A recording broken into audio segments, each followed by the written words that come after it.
കൊണ്ടുവരുന്ന പരിപാടിയാണ് Sunday spice.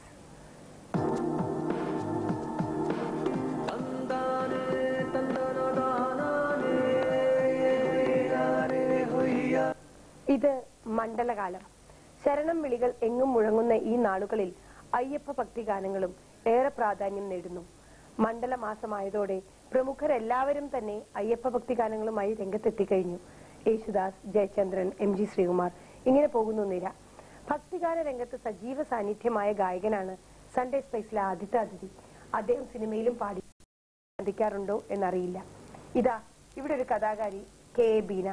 കൗമാരം കടന്നു വരുന്നത് എന്ന തലക്കെട്ടോടെ ചില കഥകളുമായി വന്നിട്ടുണ്ട്. റെയിൻബോ പ്രസിദ്ധീകരിച്ചതാണ് പുസ്തകം. KA ബീന അടുത്ത കാലത്ത് എഴുതിയത് ഒരു യാത്രാ അനുഭവമാണ്. അനുഭവങ്ങൾ പങ്കുവയ്ക്കാൻ ബീന ഇപ്പോൾ നമ്മോടൊപ്പം ഉണ്ട്. സൺഡേ സ്പൈസിലേക്ക് സ്വാഗതം. ഇന്ന് എനിക്ക് സുഹൃത്തുക്കളുടെ ഒരു മീറ്റിംഗ് ആയിരുന്നു. കുറച്ചു മുമ്പ് ഭാവയും ഞങ്ങള് സിനിമയിലെ ബീനയുമായിട്ടുള്ള ബന്ധവും അതുപോലെ തന്നെ അത് സൺഡേ സ്പേസിലെ പ്രേക്ഷകരും ഇവരോട് പറയുന്നതും കൂടെയാണ്. സുഹൃത്തുക്കളാണ് ഞങ്ങൾ. അത് പക്ഷെ അതുകൊണ്ട് തന്നെ എനിക്ക് ആ ഒരു സന്തോഷമുണ്ട്. ഞങ്ങൾ ഒരിക്കലും ബീന എഴുത്തുകാരി എന്ന നിലയ്ക്ക് നമ്മൾ സംസാരിക്കേണ്ടി വന്നിട്ടേ ഇല്ല. ആദ്യമായി സംസാരിച്ചു. പക്ഷെ രണ്ടും എനിക്ക് യാത്രാനുഭവവും വായിച്ചു. ഞാനും യാത്രാ വിവരങ്ങളും ഭയങ്കര ഇഷ്ടപ്പെടുന്ന ഒരാളാണ്. ബീനയുടെ ആസാം യാത്ര, ഈ ആസാം ജോലിയുമായിട്ട് ബന്ധപ്പെട്ട് ബൈജു ചന്ദ്രൻ ദൂരദർശനിലെ അസോസിയേറ്റ് പിന്നെ അസിസ്റ്റന്റ് ഡയറക്ടറാണ്. ബൈജു ചന്ദ്രന്റെ വൈഫും കൂടിയാണ് ബീന. നിങ്ങൾ യാത്രയായിട്ട് പോയത് ബൈജുവിന്റെ ട്രാൻസ്ഫറിന് പോയതാണോ?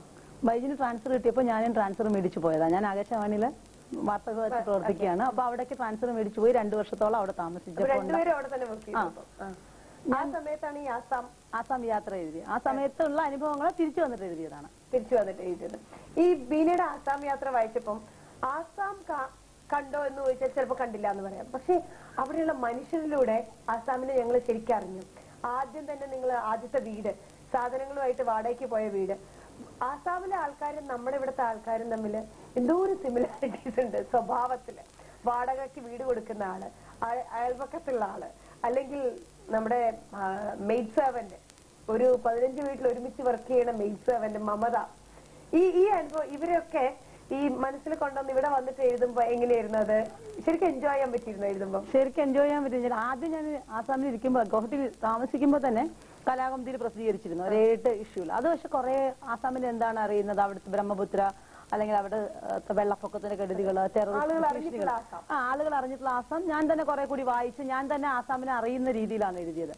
പക്ഷെ അത് കഴിഞ്ഞ് തിരിച്ച് ഇവിടെ വന്നു കഴിഞ്ഞപ്പോ ഇവരെന്നെ ഹോണ്ട് ചെയ്യാൻ തുടങ്ങി. ആസാം അതിൽ ഓരോ മനുഷ്യരും എല്ലാവരും ആസാമിൽ പരിചയപ്പെട്ടു. അപ്പൊ എനിക്ക് തോന്നി ഇവരെല്ലാം ഒന്ന് എഴുതി വെച്ചിട്ട്